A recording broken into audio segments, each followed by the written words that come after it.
Hi, and good morning. You found yourself at Postscript, and I'm John Petersen from the Arlington Institute, and we're happy to have you with us this morning. We do this about once a month here in our little town in Berkeley Springs, West Virginia, when we have speakers that come for our transition talks, Berkeley Springs Transition Talks. And we bring folks from all over the world, as a matter of fact, to talk about different aspects of the extraordinary fundamental epical change that's going on in the world today and the emergence of what we believe is a new human and a new world. And we're happy to have with us today Dr. Dennis McKenna, who is a man of great kind of experience in the ethnobiological area, or botanist, I guess you would call it, ethnobotany. And Dennis and his brother Terence were some of the pioneers that back in the 60s who made the term ayahuasca common knowledge throughout the United States and many other places in the world. And Dennis, we're happy to have you with us. Thank you, John. It's a pleasure to be here. Yeah, we're happy to have you here. You know, ayahuasca is known by many millions of people because what it does is it puts you in an altered state of mind and access other levels of consciousness and such. And how in the world did you ever get started doing that kind of stuff? Well, like most people my age, it's a long story, which I'll try to make short. But I was a child of the 60s. My brother who's much better known, even now that he's been gone for 18 years, he's much better known than I am, but he was 4 years older than I am and led me down the primrose path in many ways, but all of which I'm grateful for. But we were immersed in the countercultural times of the late 60s, and we were very interested in ayahuasca, in psychedelics as such. Right. The only cultural model that we had at that time was LSD. LSD was what everyone was talking about. And it was the focus of a great amount of cultural ferment and, was part of all of the disruptive elements that were happening in the late 60s. But somehow or other, I'm not sure how, my brother managed to work the matrix, and another compound came to our attention that was very rare at the time. Very few people knew about it, called DMT, dimethyltryptamine. And we felt that was far more interesting than LSD. In a certain way, we felt it wasn't just the most interesting drug that we'd ever encountered, and we were actually not that experienced. It's not like we were trying every drug we could, but it emerged, and it seemed like the most interesting thing we'd ever encountered in our very short lives at that time. And how old were you about then?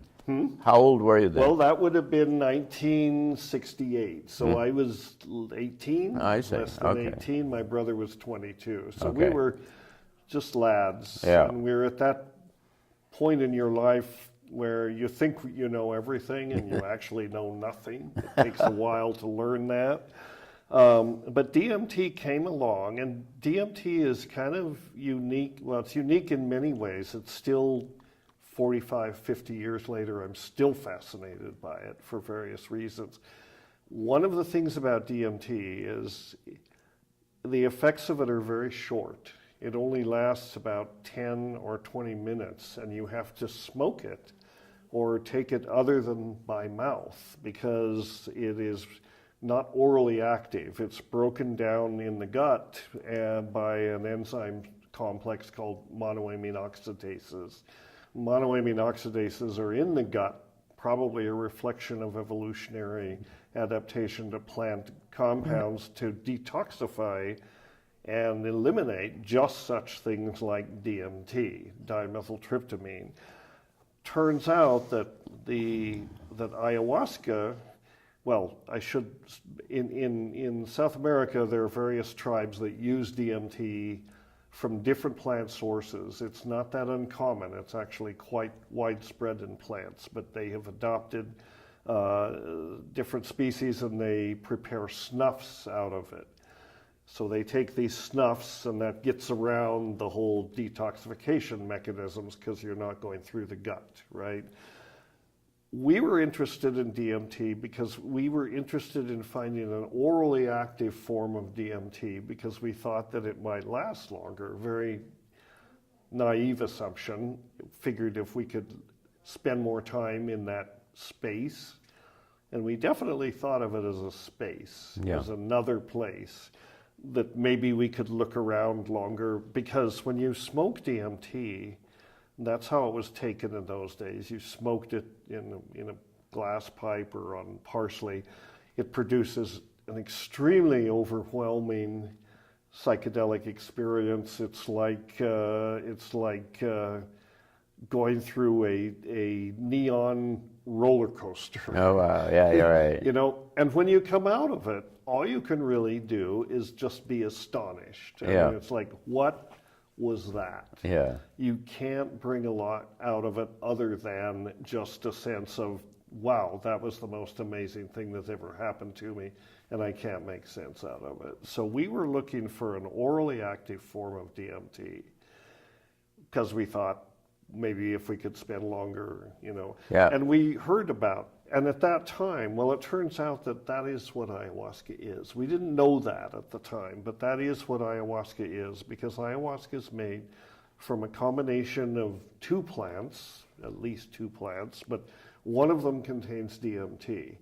The other component of the brew, which is a large jungle liana called Banisteriopsis caapi, or itself ayahuasca. Both the brew and the plant are called ayahuasca. It actually happens, oh, you can't, yeah. This is ayahuasca on my t-shirt. This is the one component of it. Ayahuasca contains a set of alkaloids called beta-carbolines, which happen to be very potent and very selective monoamine oxidase inhibitors. So if you mix these two plants together or brew them up together, you get an active brew, an active psychedelic. If you prepared either one of them separately, not a whole lot would happen. So it's this synergistic combination of the two plants, the ayahuasca vine to inhibit the monoamine oxidase and the DMT to give it the psychedelic visionary qualities that it has. We didn't know any of this when we went to South America initially. In fact, the importance of the admixture plants in the preparation of ayahuasca was not really well understood at that time. We actually went there initially because we found an article about a different plant, a member of the nutmeg family, genus Virola, one of these plants that's used as snuffs by various tribes. We found an article by R.E. Schultes, the famous Harvard ethnobotanist who is considered the world's expert on hallucinogenic plants at the time. And the name of the article was Virola as an orally active hallucinogen. So when we saw that article, we thought, aha, this is it. This is what we've been looking for. So we decided, because of our passion about DMT, we decided to basically throw over whatever we were doing. I was an undergraduate. My brother was, well, that's a longer story, but we decided we have to go to South America and get this thing. So that's what led us to go to South America in 1971. And we went to a little town in the Colombian Amazon called La Chorrera. Very arduous trip to get there. And why did we go to La Chorrera? We went to La Chorrera because it was the ancestral home of the Witoto people, who were the ones that had this secret, this special orally active preparation, which they called ukuhe. So we thought, okay, ukuhe is the secret, and we thought of it as the secret, and we have to go get this thing. Well, we eventually did get ukuhe, but when, you know, the unexpected has a way of asserting itself, you know. So when we got to La Chorrera, we had been warned or certainly admonished by an anthropologist that we'd encountered on the way into La Chorrera, who was studying the Witoto, and we knew he was there. There was no email or anything, but we'd been told by his colleagues in Bogota that you know, you'd run into Dr. Carrier, and sure enough, in the village downriver from La Chorrera, we did run into him. He was rather unhappy to see us. He had no idea we were coming. We looked like we were far more colorful than the Witoto. I mean, we had beards down to our waists and bells and beads and the whole, you know, hippie, you know, garb of the time. And then when we encountered him and said, well, you know, we're here for ukuhe, that really upset him, because it was like, where did you find out about this? You're not supposed to know about this. This is like the biggest secret of the shamans. You can't go in there and start talking about ukuhe. They're going to kill you if you do. And we were well, he was a little paranoid. And we said, yeah, whatever, Doc, we'll be cool, you know. And, and we actually took him fairly seriously. We didn't completely dismiss him. But so when we got to La Chorrera, which entailed going from a village on one river, the Rio Icara-Paraná, which flows from the north into the Putumayo, which is the river that separates Colombia from Peru on the south. There was then a parallel river, the Igaraparaná, and there was a trail that had been built in the early part of the 20th century by the rubber tappers during the rubber boom. So we crossed that trail rather than go the long way around, which would have been 7 or 8 weeks more travel. Yeah. When we got to La Chorrera, we found that it was a little Capuchin mission village, and they had cleared about 200 acres around this village, and they brought in cattle, these white humpback Cebu cattle.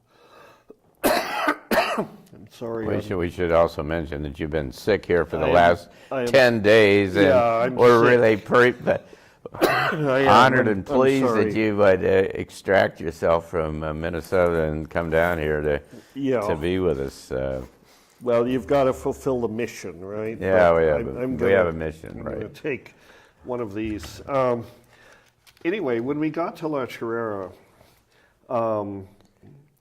it was the place was essentially it was a mission school for the Witoto kids, and the school was not in session. So there was nobody there, and a lot of empty huts around the village, and they just assign you a hut, and they just said, you can stay here. We got settled in, and then it turns out that the environment, the pasture and the cattle, happened to be the ideal environment for Psilocybe cubensis, which is one of the pan-tropical psilocybin mushrooms. And they were everywhere. It was the rainy season, and they grow out of the cow pies. They grow out of the dung of this cattle. They particularly like the Cebu. So every place we looked, there were big, beautiful clusters of this mushroom. We knew what it was. We had done our homework. We had no experience with it at all, but we knew, what it was supposed to do. And so we were very casual about it. We said, oh, this is great. We can play with this. We looked at it as a recreational drug. While we're waiting for this ukuhe to show up, we can, have fun with this. Well, we started eating it on quite a regular basis. And because there wasn't a lot of other stuff to eat, and so we found that it went very well as a soup, or it went into an omelet, or, so we kind of casually incorporated it into our daily diet. It turns out an unusual mushroom omelet. very Yeah, right. unusual omelet. It was like the guest who came to dinner, and it turns out the guest was the dinner. Yeah, right. The afternoon entertainment was built in, and I should say, with relevant to this oral activity business, psilocybin is actually the perfect orally active form of DMT. Yeah. Chemically, psilocybin and DMT are very close. Psilocybin is converted in the body to a compound called psilocin. Psilocin is the active form of psilocybin. Yeah. And it's only one atom different than DMT, Yeah. and that one trivial difference is enough to make it orally active.